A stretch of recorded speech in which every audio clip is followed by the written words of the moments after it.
মাইকে ঘোষণা দিয়ে এনসিপি নেতাকর্মীদের ধরে ধরে আক্রমণ করছে, মারধর করে রক্তাক্ত করছে। ফুটেজ কই? সার্জিস জনগণ জয় বাংলা করে দিছে। আমার বঙ্গবন্ধু লোলটোল। আমাদের নেতাকর্মীদেরকে হুমকি দেওয়া হচ্ছে, তাদের উপরে হামলা করা হচ্ছে, তাদের বাড়িঘর দোকানপাটে হামলা করা হচ্ছে। এমন অনেকে আছেন যারা তাদের ভয়ে এখন বাড়িতে থাকতে পারছেন না। বিএনপি জেতেনি, জিতে গেল শেখ হাসিনা। জামাত জেতেনি, জিতে গেল শেখ হাসিনা। দিন শেষে তারা এত তাড়াতাড়ি জিতবে আমি কল্পনাও করিনি। কেমনে তারা জিতে গেল? আপনারা জিতে। এই উপদেষ্টা, তাদের সহযোগী, সমন্বয়ক, এরা কেউ যাতে দেশ ত্যাগ করতে না পারে। উপদেষ্টা ও সহযোগীদের এবং টোটাল সমন্বয়ক এবং যারা যারা সমন্বয়কদের সাথে সবগুলারে ঘাটাঘাট আটকায় ফেলান। স্ট্রেট অর্ডার দেন এয়ারপোর্টে এরা কেউ এয়ারপোর্ট ক্রস করতে। আসসালামু আলাইকুম প্রিয় দর্শক শ্রোতা, আশা করছি সবাই ভালো আছেন। আলহামদুলিল্লাহ আমিও ভালো আছি। দর্শক শ্রোতা, এতদিন পর্যন্ত তো সবাই আপনারা আওয়ামী লীগকে দেখে আসেন, কিন্তু এখন নির্বাচনে জয়লাভ করার পরে বিএনপি এটা কি করলো, যেটা দেখে পুরো বিশ্ববাসী অবাক হয়ে গেলেন। দর্শক শ্রোতা, এই বিএনপির কাছ থেকে এটা কেউ আশা করেনি, কিন্তু অবশেষে তারা এটা কি করে ফেললো, যেটা শুনলে আপনারা রীতিমতো অবাক হয়ে যাবেন। দর্শক, আজকের ভিডিও খুবই গুরুত্বপূর্ণ হতে যাচ্ছে, তাই ভিডিওটি কোনো আটেনে শেষ পর্যন্ত ধৈর্য সহকারে দেখে যাবেন, তাহলেই মূলত ভিডিওর আসল রহস্যগুলো বুঝতে পারবেন এবং জানতে পারবেন। তো চলেন আপনাদেরকে এক এক করে সবগুলো ভিডিও বিস্তারিত দেখাই। তার আগে আপনাদের কাছে ছোট্ট একটা রিকোয়েস্ট, যারা আমাদের এই চ্যানেলে নতুন আসেন এখনই চ্যানেল সাবস্ক্রাইব করে পাশে থাকা বেল আইকনটা বাজিয়ে দিন, তাহলে আরো নতুন নতুন আপডেট ভিডিও দেখতে পারবেন। তো চলে আমাদের নেতাকর্মীদেরকে হুমকি দেওয়া হচ্ছে, তাদের উপরে হামলা করা হচ্ছে, তাদের বাড়িঘর দোকানপাটে হামলা করা হচ্ছে। এমন অনেকে আছেন যারা তাদের ভয়ে এখন বাড়িতে থাকতে পারছেন না। মাইকে ঘোষণা দিয়ে এনসিপি নেতাকর্মীদের ধরে ধরে আক্রমণ করছে, মারধর করে রক্তাক্ত করছে। ফুটেজ কই? এই যে এনসিপি গেল 18 মাস তারা তাদেরকে দুধের দোয়া তুলসী পাতা মনে করে অলওয়েজ। এরা যেই ভাষায় কথা বলে, এদের বক্তব্যে দুই চারজন ছাড়া মানে নিজেদেরকে মনে যারা ফেসিজমের একটা বীজ মনে করলে নিজেদের মধ্যে এরা বপন করে রাখছে। আবার এরা অন্যদেরকে বলে সন্ত্রাসী। এই নির্বাচনে একটা প্রধান ন্যারেটিভ ছিল চাঁদাবাজ এবং সন্ত্রাসী। এনসিপি শুধু ভালো, আর বাকি যারা আছে বা তাদের যারা জোটে আছে তারা ভালো, বাকিরা খারাপ। এখন দেখেন, ভালো খারাপ তো সব দলে আছে।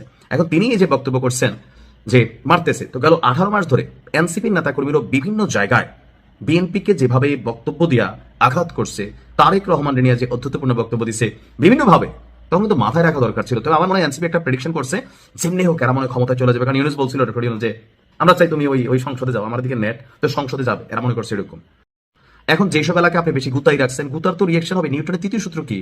প্রত্যেক ক্রিয়ারই একটা বিপরীত প্রতিক্রিয়া আছে। তবে যদি ঘটনায় সত্য হয়, তাহলে আমি মনে করি যে বিএনপি নেতাকর্মীদের সংযম ধারণ করতে হবে, কারণ আপনি মাত্র বিজয়ী হয়েছেন, এমন কোনো কর্মকাণ্ড করবেন না। তবে আমি যত জায়গায় দেখছি, দেখেন মির্জা আব্বাসের মতো লোক আমরা অনেকে মনে করতাম যথেষ্ট ঘাটতেরা, কথাবার্তা শুনলো মনে অনেক রাগী, কিন্তু গতকালকে তিনি কি বলছেন দেখেন, 2 দিন আমরা ধৈর্য ধরবো। এই যে এনসিপি ডাক দিচ্ছে ঢাকা 8-এ আসো, খেলা হবে এখানে। বিএনপির যদি ঢাকা 8-এর মানুষটা একটা মানে থুথু মারে, এনসিপি খুঁজে পাওয়া যাবে ওইখানে। নাসিরুদ্দিন পাটোয়ারি বি অনেস্টলি যেটা মির্জা আব্বাস বলছে, আগামী 2 দিন কোনোভাবেই উস্কানিতে পাওয়া দেওয়া যাবে না। তবে এরা যদি ভেজাল তৈরি করতে চায়, 2 দিন পরে আমরা রাজপথে নামবো। এটা তিনি বুঝাই দিচ্ছেন বিষয়টা কি। এমনকি আমি আমার এলাকায় যে নির্বাচিত হয়েছেন হাজী জসিম ভাই, পাশে কিন্তু একই কথা বলছে যে উল্লাস করো, তবে সেটা যেন কোন রকম মানে কি বলা হয়, অন্যের জন্য ক্ষতিকর না হয়, কারোর বিরুদ্ধে প্রতিশোধ পরায়ণ না হয়। তো যেই 2-1টা জায়গায় হচ্ছে, বুঝতে হবে আপনার যে ওইখানে আগে এমন কিছু ঘটছে যেটার কারণে এখন আপনি হয়তো আইসা রিয়েকশন নিচ্ছেন বা প্রতিশোধ নিচ্ছেন। তার বক্তব্য হচ্ছে, অনেকগুলো বাড়িঘর ভাঙচুর চালিয়ে স্বর্ণালঙ্কার টাকা লুটপাট করছে, মোটরসাইকেল ভাঙচুর করছে, আগুন দিয়ে বাড়িঘর জ্বালানোর হুমকি দিচ্ছে, ক্ষমতায় না আসতে নাকি বিএনপি হারা গেছে, সন্ত্রাস শুরু করে দিচ্ছে। অপরদিকে পঞ্চগড় 1 আসনে আপনার সার্জিস আলম তার ফেসবুকে তিনি অভিযোগ করেছেন, পঞ্চগড় 1 আসনে প্রায় 30-এর বেশি জায়গায় এনসিপি নেতাকর্মীদের উপর হামলার অভিযোগ করছে। এখন পর্যন্ত পঞ্চগড় 1 আসনে 30+ জায়গায় বিএনপি নেতাকর্মীরা আমাদের নেতাকর্মীদের উপর তাদের বাড়ি ঘরে মানে এদের বক্তব্যের মধ্যে শুধু এরা ভালো। সার্জিস জনগণ জয় বাংলা করে দিছে। আমার বঙ্গবন্ধু লোলটোল ফালাইয়া ভাস ধরছিল মানে নির্বাচনের আগে, যে একদম সুফি সাধক। বাবা, বাংলাদেশের মানুষ কিন্তু এগুলো বসে, তোমরা সারাদিন যেসব বক্তব্য দিবা এগুলো ন্যারেটিভ দিয়ে হবে না। এসব বক্তব্যের এগেনস্টে ফুটেজ লাগবে, প্রমাণ লাগবে, তাই না? আপনি একটা মন গড়া কথা বলে দিলেন, হইতেও পারে 2-1টা সত্য, তবে থাকে না যে ঘরে একজন ধাক্কা দিলে বাংলাদেশের মানে অভিযোগগুলো তো ভিন্ন রকম হয়। তবে আমি বিএনপির ভাইদের উদ্দেশ্যে বলবো, জোশে আইসা আবার হোশ হারায়েন না। এখন সেই উপদেষ্টা এবং সহযোগীদের দেশ থেকে নিষেধাজ্ঞা। তারেক রহমান সাহেব, আপনি যেই মাত্র ক্ষমতায় বসবেন, আপনার প্রথম কলমটা চালাতে হবে এই উপদেষ্টা, তাদের সহযোগী, সমন্বয়ক, এরা কেউ যাতে দেশ ত্যাগ করতে না পারে। হ্যাঁ, উপদেষ্টা পরিষদের 17-18 জন, কিছু সচিব, কিছু পুলিশের লোকজন আছে যারা ওই যে ভাড়া করে আইনা বসাইছিল, এগুলা হয়তো জেলে নিয়ে যেতে গেলে আপনার একটু লজ্জা লাগতে পারে যে এরা থাকার কারণে আমরা ক্ষমতায় এসেছি, লজ্জা লাগতে পারে। তাহলে এদেরকে আপনার জেলে নিন না। ওই যে এমপিদের জন্য ভবন তৈরি হয়েছিল, নেম প্লেটের কিছু জায়গা, কিছু রুম আপনি নিয়ে এইগুলার সবগুলার ওখানে ঢুকান, আগে এদের পরিবার সহ ঢুকাইয়া দুর্নীতি দমন কমিশনকে বলেন সরাসরি যে 48 ঘন্টার ভেতরে এদের শ্বেতপত্র দিতে, এবং শ্বেতপত্র দিবে 48 ঘন্টা, যদি না পারে তাহলে আরো 48 ঘন্টা দিবেন, কিন্তু যতক্ষণ এই শ্বেতপত্র না বেরোবে এগুলোর ওই নেম প্লেটের ভিতরে আটকান। এবং প্রতিদিন একজন, দুইজন, তিনজন, যার যার শ্বেতপত্র, ওটা ওপেন ওপেন আপনার পত্রিকা এবং সাংবাদিক সম্মান করে একজনের নিয়োগ দেন যে তুমি বলতে থাকবা, নিরপেক্ষ তদন্ত করেন। এতে একটা লাভ হবে কি জানেন, এই যে আপনার বা আপনার দলের বিরুদ্ধে অতীতের যে দুর্নীতির কথা বলা হয়, এখনকার যে চাঁদাবাজির কথা বলা হয়, এগুলো সব মানুষ ভুলে যাবে। কারণ আপনি যদি এই একটা জায়গায় যদি এই খেলাটা দেখাইতে পারেন, আপনার জন্য হাজার গুণ লাভ। সুতরাং এদেরটা করেন। তার কারণ কি জানেন, গত 18 মাসে এরা যে পরিমাণ দুর্নীতি করেছে, এটা পেপার পত্রিকাতে আসছে, বিভিন্ন টক শোতে বলছে যে বিগত আওয়ামী লীগ আমলের 17 বছর না, সেটা আপনাদের আমলেরটাও যদি হিসাব করে সব মিলাইয়েও যা হয়েছে তার চেয়ে বেশি দুর্নীতি 18 বছরে, এই 18 মাসে হয়ে গেছে। এবং এই 18 মাসে এরা যে দুর্নীতি করেছে এইটার জন্য আগে ধরেন, এবং এটা যদি না করতে পারেন আপনার জন্য বিপদ আছে। কারণ হচ্ছে এই যে চুক্তিগুলো, নন ডিসক্লোজার যে চুক্তিগুলো করে আসছেন ওনারা, এইটা এখন আপনার মানবেন, মানতে হবে। এই যখন পরিস্থিতি, তখন আপনি দেশের মানুষকে কিভাবে বুঝাবেন? এই যে আপনারা যখন বলবে যে ভাই গ্যাসের দাম বৃদ্ধি কেন, এই এলএনজি কার জামাইয়ের তৎপরতায় এই এলএনজির কাহিনী ঘটলো, কে কত টাকায়, আমাদের যেখানে বিমানের দরকার না, আপনি নিজেই জানেন যে লন্ডন থেকে যখন বিমানগুলো যায় তখন 50% উপর সিট খালি থাকে, কিন্তু আমরা বিমানের টিকিট পাই না। টিকিটের দাম দেখানো হয় 3000, 2500, 2000, টিকিট নাই, কিন্তু যাইতে খালি যায়। এর পৃথিবীর বিভিন্ন দেশ থেকে খালি যায়, মিডল ইস্ট ছাড়া। সুতরাং এই যে খালি যায়, এর ভিতরে আবার এতগুলো বিমান, কি কারণে, কি চুক্তিতে? এই যে বন্দর দিব, ওই দিব, সেই দিব, এগুলো বলতেছে, চুক্তি করে আসছে, এগুলো সবগুলোর দায় কিন্তু আপনার ঘাড়ে, প্রচন্ড দেনা আপনার ঘাড়ে। 18 মাসে যে ঋণ সরকার করেছে, এই সরকার যে ঋণ করেছে এই ইন্ট্রিম গভর্নমেন্ট, তাতে কি হয়েছে জানেন, এই ইন্ট্রিম গভর্নমেন্টের এই ঋণ পুরোটা আপনার ঘাড়ে। তারা 2বার টাকা ছাপিয়েছে, এরপর তো ঋণের পর ঋণ নিয়েছে। সুতরাং এরা যতই 2, 4, 6 আপনাদের বুঝাক, ওইটা বুঝেন না। 7, 5, 14, 2 টিয়া 9, ওই হিসাব করছে এরা। এগুলো সবগুলোর আটকান, একটাকেও বাইরে যায়। এবং এর মধ্যে যে 3-4 জন যারা সমন্বয়ক, যারা এমপি হয়েছে, তাদেরও আটকায় ফেলান, কোনো সমস্যা নাই। দেখবেন বাংলাদেশের মানুষ আপনাদের এই সমর্থন করে, আপনাদেরকে সমর্থন করবে, কথাটা মানেন, আপনাদের এই সমর্থন করবে। এদের সবগুলোর আটকায়া প্রথমে তদন্ত করেন, আসলে প্রকৃত তদন্ত করেন, যে দুর্নীতি করে না তারে ছেড়ে দেন, আর যে বেটা করছে তারে আটকান, ঢুকান। কিসের নোবেল প্রাইজ আর কিসের ইয়ে, এই শফিক মফিক নোবেল, ইনুস মিনুস যা আছে, লামিয়া মোর্শেদ ফোর্শেদ যা আছে, সবগুলোর ঢুকান। এদের কার কত সম্পদ, এই যে রিজওয়ানা মহিলা ক্লাবের নাম দিয়া 2.5 কাঠার জমি দখল করছে, এগুলো সবগুলার ঢুকাই ফেলেন, সবগুলার আটকান। সুতরাং উপদেষ্টা ও সহযোগীদের এবং টোটাল সমন্বয়ক এবং যারা যারা সমন্বয়কদের সাথে ছিল, সবগুলারে ঘাটাঘাট আটকায় ফেলান, আটকায় এদের তদন্ত করেন। কই পাইলো এই যে হান্নান মাসুদ কোটি কোটি টাকা 18 মাসে কই পাইলো? জনাব তারেক রহমান, আপনি নিজেও জানেন যে কোন পৃথিবীর কোনো ব্যবসা দিয়া বা চাঁদাবাজি করেও আপনার ওই যে রাস্তাঘাটে যদি 10 টাকা 20 টাকা যারা চাঁদাবাজি করে, তারাও এত টাকা, কত কোটি টাকা। কারণ আপনি জানেন যে ডিসি নিয়োগের 300 কোটি টাকার চেক জালিয়াতি, চেক, সেটাও আপনি জানেন। এটা সমন্বয়করা বিভিন্ন পর্যায়ে ডিসি, এসপি, পুলিশ, অমুক তমুক কোটি কোটি টাকা কামাইছে। তো সেই দায়ভার আপনি নিবেন কেন, আপনার দল নিবে কেন? যেহেতু আপনি 17 বছর বিদেশে এখানে ছিলেন, এখানে দেখছেন এমপিদেরও আটকায় ফেলায়, ওই রকম সবগুলো আটকায় ফেলান। এবং এদের নিষেধাজ্ঞা দিবেন, প্রথম কলম শপথ নিয়ে 2 সেকেন্ড দেরি না করে স্ট্রেট অর্ডার দেন, এয়ারপোর্টে এরা কেউ এয়ারপোর্ট ক্রস করতে পারবে না যতক্ষণ না এদের বিরুদ্ধে বিচার কার্য শেষ হয়। দুদকের তদন্তে যদি কেউ নিরপরাধ সাব্যস্ত হয়, তাকে ছেড়ে দেন, তুমি যাও। যদি ইয়ে করতে না পারে ধরেন। আর ওইভাবে যদি না পারেন, বাংলাদেশে আরেকটা আইন আছে, আরেকটা আইন আছে না, যে আপনার যে ইয়ে ছাড়া ধরা যায়, যে আপনার জীবনের প্রতি হুমকি আছে বিদায় পুলিশ আপনাকে কাস্টডিতে নিল, সেই আইনটাতে 54 না জানে 56 ধারায় বিশেষ ক্ষমতা আইন নাকি জানি, ওই আইনে আগে আটকান, এরপরে তদন্ত করেন। তদন্ত করতে 15 থেকে 20 দিন লাগবে মিনিমাম, তদন্ত আগে ফাঁসাইতে, এরপরে তো বাকি তদন্ত। কিন্তু প্রত্যেকটা কাজ ওপেন করবেন, মানে প্রতিদিনের কাহিনী প্রতিদিন বলবেন, প্রতিদিনের কাহিনী প্রতিদিন। প্রয়োজনে পত্রিকা, টিভি, সাংবাদিক সব নিয়ে এট এ টাইম অ্যাটাক করে করে দেখেন যে কার কোথায় কি ডিসপুট আছে, ধরে ফেলেন, দেখেন আপনি কই যান। গ্যারান্টি দিচ্ছে যে আপনার জনপ্রিয়তা এখন যা আছে তার চেয়ে আরো 10 গুণ বাড়বে। জনগণের প্রকৃত ম্যান্ডেট নিশ্চিত না হওয়া পর্যন্ত রাজপথে আন্দোলন চালিয়ে যাওয়া হবে। বক্তারা সম্মিলিতভাবে গতকাল যারা বক্তব্য রেখেছেন ওই সংবাদ সম্মেলনে, তারা নির্বাচনকে জনগণের আকাঙ্ক্ষার প্রতিফলন নয়, বরং একটি নিয়ন্ত্রিত কন্ট্রোলড রেজাল্ট হিসেবে অভিহিত করেছেন। 11 দলীয় জোটের নেতাদের মতে ঋণ খেলাপিরা সংসদে যাওয়া মানে হলো দুর্নীতির প্রাতিষ্ঠানিকীকরণ।